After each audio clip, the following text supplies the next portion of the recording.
From garden weeds to kitchen herbs, these 10 forgotten plants offer bioavailable nutrition that synthetic supplements struggle to match. Your great-grandmother never walked down a supplement aisle. She didn't compare vitamin D brands or read magnesium labels. Yet somehow communities thrived for thousands of years without multivitamins, protein powders, or fish oil capsules. What did they know that we've forgotten? The answer isn't mystical. It's botanical. Before the supplement industry, before synthetic vitamins, there were plants, whole plants, growing in gardens, thriving along fence lines, sprouting in what we now call waste spaces. Today, we're walking through 10 of these forgotten plants, species that delivered minerals, vitamins, and compounds modern supplements attempt to recreate in laboratories. If this kind of exploration resonates with you, I'd be grateful if you'd subscribe to Rooted Knowledge. We're building a community that values ancestral wisdom and modern evidence. Let's begin. Nettle. Neil. When European settlers arrived in North America, they brought nettle seeds in their pockets, not for nostalgia, but for survival. Nettle was considered essential nutrition, a spring tonic that reversed winter deficiencies before the word vitamin existed. Historically, nettle appeared in Roman military rations and medieval monastic gardens. It wasn't decoration, it was medicine and food combined. Modern research has validated what herbalists always knew.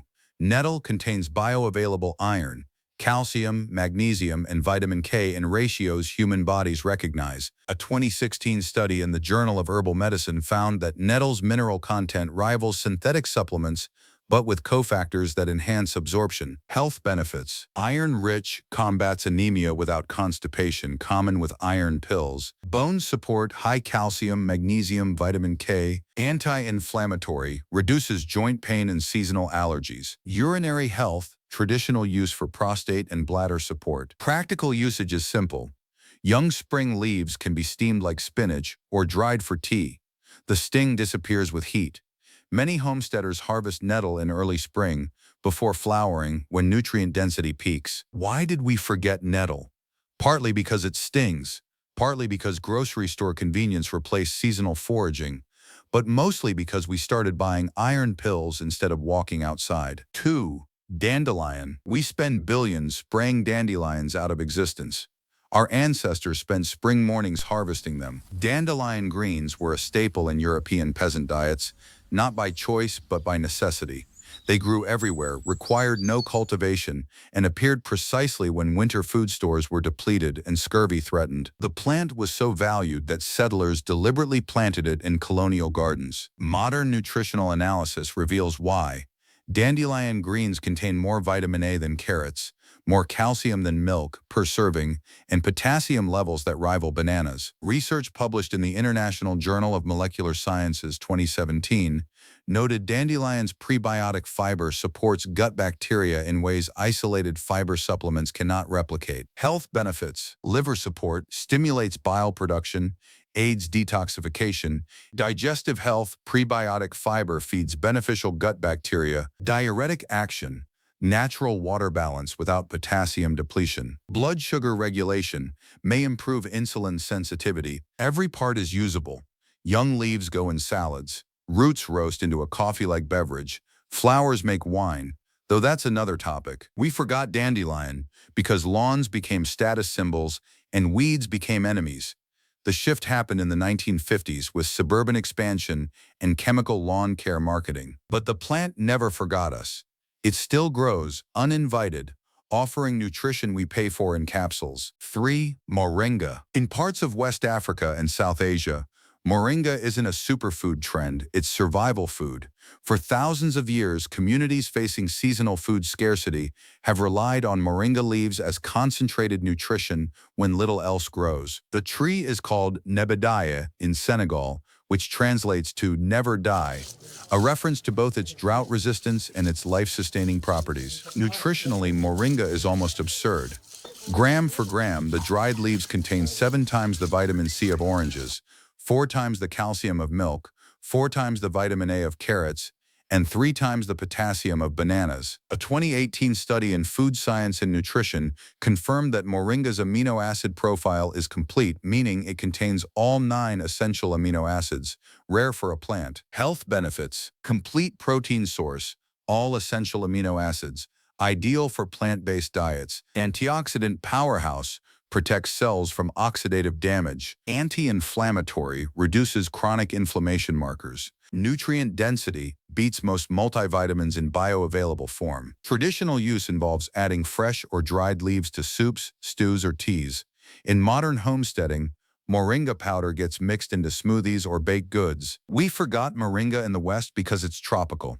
It doesn't grow in temperate climates without greenhouse care, but global trade has made it accessible again, and research has made its value undeniable. 4. Purslane. Purslane grows in sidewalk cracks. It thrives in disturbed soil. Gardeners pull it out by the handful and toss it in compost bins. Meanwhile, nutritionists are rediscovering what Mediterranean and Middle Eastern cultures never forgot. Purslane is one of the richest plant sources of omega-3 fatty acids on Earth. Ancient Greeks ate it. Romans cultivated it. Gandhi mentioned it as survival food. For most of human history, purslane was considered a valuable green, not a nuisance. Research published in the Journal of the American College of Nutrition found that purslane contains more omega-3 SAS than many fish oil supplements, particularly alpha-linolenic acid, plus significant levels of vitamin E, vitamin C, beta-carotene, and glutathione, an antioxidant most supplements can't stabilize. Health benefits. Omega-3 fatty acids, plant-based EPA/DHA precursor, heart and brain health, antioxidant-rich, vitamin E, vitamin C, glutathione, anti-inflammatory, reduces systemic inflammation, neuroprotective, supports cognitive function and mood. The taste is mild, slightly lemony, with a satisfying crunch. It can be eaten raw in salads, sautéed like spinach, or pickled. We forgot purslane because industrial agriculture favors monoculture, and purslane is a polyculture plant. It grows everywhere, uninvited. The lawn care industry taught us to see it as an enemy, but it's still there. Free, nutritious, waiting. 5. Chickweed. Chickweed is what homesteaders call a weed with benefits. It grows prolifically in cool weather, covering garden beds before spring planting begins. Most people pull it out. A few wise gardeners harvest it. Historically, chickweed appeared in European folk medicine as a spring tonic and poultice for skin irritations. Nicholas Culpeper, the 17th century herbalist, recommended it for inflammation and wounds. In Appalachian folk medicine, chickweed salve treated eczema and rashes. Nutritionally, chickweed is overlooked, but it contains significant levels of vitamin C, vitamin A, calcium, potassium, and gamma-linolenic acid, GLA, and omega-6 fatty acid most people get from expensive evening primrose oil supplements. Health benefits. Vitamin C boost, immune support, skin health. GLA content, anti-inflammatory omega-6, supports hormonal balance. Skin health, topical use for eczema, psoriasis, minor irritations. Weight management support. Traditional use as mild appetite regulator. The taste is mild, slightly grassy, and pleasant in salads.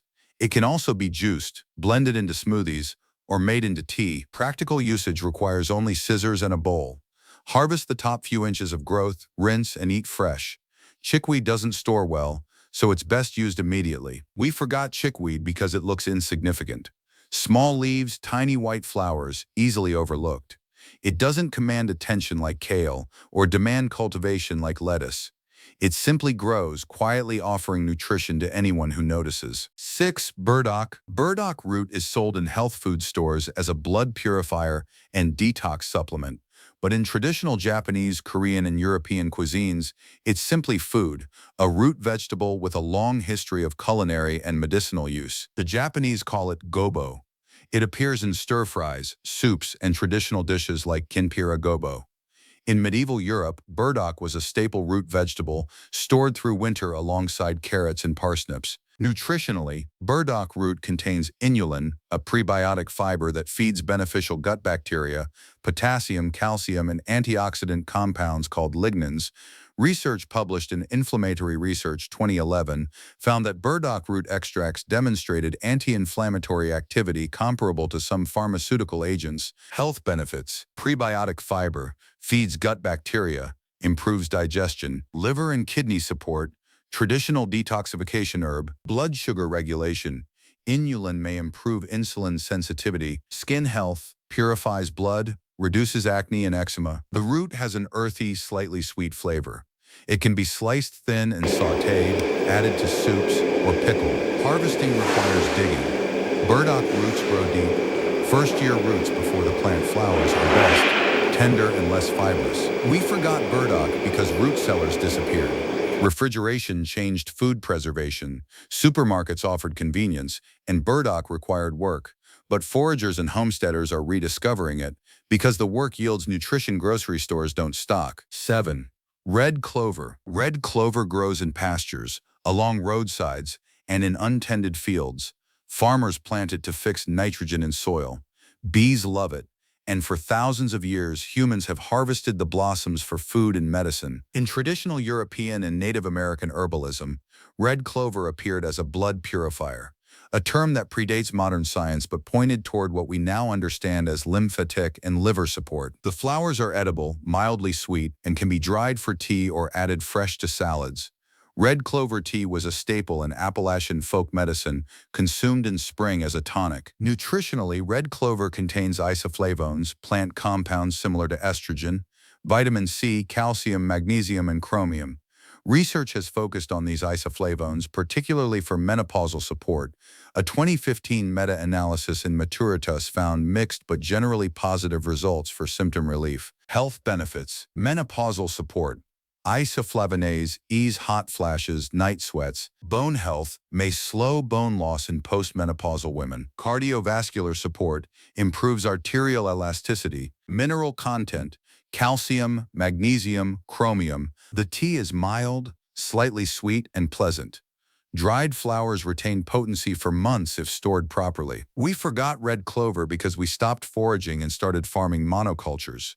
Clover became something you mow, not something you harvest, but it's still there, blooming quietly, offering what our great-grandmothers knew to use. 8. Plantain. Not the banana-like fruit. This plantain is the low-growing weed that appears in every lawn, sidewalk crack, and hiking trail on Earth. Native Americans called it white man's footprint because it seemed to appear wherever European settlers walked. But that's because they deliberately spread it. Plantain was too valuable to leave behind. For thousands of years, plantain has been used as a poultice for wounds, insect bites, and skin irritations. The fresh leaves contain allantoin, a compound that promotes tissue repair, and mucilage, a soothing gel-like substance. Nutritionally, young plantain leaves are edible, high in vitamins A, C, and K, plus calcium and iron. The taste is mildly bitter, best when young. Traditional first aid involved chewing a fresh leaf and applying it to bee stings, mosquito bites, or minor cuts. The juice draws out venom and reduces inflammation. Health benefits. Wound healing. Allantoin promotes tissue regeneration. Anti-inflammatory. Reduces swelling from bites, stings, minor injuries. Vitamin K content. Supports blood clotting, bone health, respiratory support. Tea soothes coughs, clears mucus. Modern research supports this. A study in the Journal of Ethnopharmacology, 2012, confirmed plantain's antimicrobial and wound-healing properties. We forgot plantain because modern first aid kits replaced field medicine. But plantain is still everywhere. Free, effective, and waiting for the next person who twists an ankle on a trail or gets stung in their backyard. 9. Elderberry. Elderberry has experienced a renaissance. What was once grandmother's flu remedy is now a commercial syrup on pharmacy shelves. But the commercialization happened because the folk medicine worked. For centuries, elderberry appeared in European and Native American herbal traditions as immune support during cold and flu season. Hippocrates called the elder tree his medicine chest. Colonial Americans planted elderberry near homes, not for landscaping, but for seasonal health maintenance. Modern research has caught up. Multiple clinical studies, including a 2016 randomized trial published in Nutrients, found that elderberry supplementation reduced the duration and severity of influenza symptoms. The berries contain anthocyanins and flavonoids that appear to inhibit viral replication. Health benefits. Immune support reduces cold and flu duration and severity. Antiviral properties inhibits viral replications. Antioxidant-rich anthocyanins protect cells. Respiratory health reduces congestion, supports lung function. Traditional preparation involves cooking the berries into syrup with honey or drying them for tea. Raw elderberries can cause nausea. They contain trace cyanogenic glycosides that break down with heat, so cooking is essential. We never fully forgot elderberry. It survived in rural traditions and Amish communities. What happened was commodification. The supplement industry packaged it, priced it, and sold us what our great-grandparents made in their kitchens. The plant still grows wild. The knowledge is still accessible. 10. Sea buckthorn. Sea buckthorn is the plant that might surprise you most. It grows in some of the harshest environments on Earth, sandy coastlines, high-altitude mountains, and cold northern climates where little else survives. For thousands of years, it sustained people in Tibet, Mongolia, and northern Europe. Genghis Khan reportedly fed sea buckthorn to his horses to keep them strong. Tibetan monks used it in traditional medicine. Russian cosmonauts took sea buckthorn oil into space. Why? Because nutritionally, sea buckthorn is almost absurd. The berries contain vitamin C levels 12 times higher than oranges, rare omega-7 fatty acids found in almost no other plant, vitamins A, E, and K, plus over 190 bioactive compounds including flavonoids and carotenoids. Research published in Trends in Food Science and Technology 2017 noted that sea buckthorn is one of the most nutrient-dense fruits known, supporting skin health, cardiovascular function, and immune response. Health benefits: vitamin C powerhouse, 12x more than oranges, immune and collagen support, omega-7 fatty acids, rare, supports skin, mucous membranes, heart health, anti-aging, protects skin from UV damage, reduces wrinkles, digestive health, supports gut lining, reduces inflammation. The berries are tart, intensely flavored, and usually processed into juice, oil, or jam. Fresh berries are edible but astringent. We forgot sea buckthorn in the West because it doesn't grow in temperate climates without effort, and because the supplement industry markets it as exotic and expensive, when it's actually a survival food for harsh environments. But it's available now. Seeds, plants, and products are accessible, and the nutrition it offers is unmatched. We've walked through 10 plants. Some you recognized, some surprised you. A few probably challenged what you thought you knew about nutrition and medicine. But here's the truth we keep circling back to. None of these plants are exotic. None require special knowledge that's been lost to time. They grow, most of them, right outside your door. What's been lost isn't the plants, it's the awareness, the ability to look down and see food where we've been trained to see weeds, the willingness to trust that what worked for thousands of years might still work now. This isn't about rejecting modern medicine or demonizing supplements. It's about remembering that before we synthesized vitamins in laboratories, we extracted them from soil, sun, and green leaves. And that process, the whole food process, comes with cofactors, synergies, and relationships our bodies recognize. Your great-grandmother didn't need to compare multivitamin labels because she knew how to read a landscape. That knowledge is still accessible. The plants are still here. They're patient. They'll wait until we're ready to remember. Thank you for walking this path with me. If this resonated, I hope you'll subscribe to Rooted Knowledge and join this ongoing exploration. Until next time, look closely, question deeply, and remember, the plants are still here.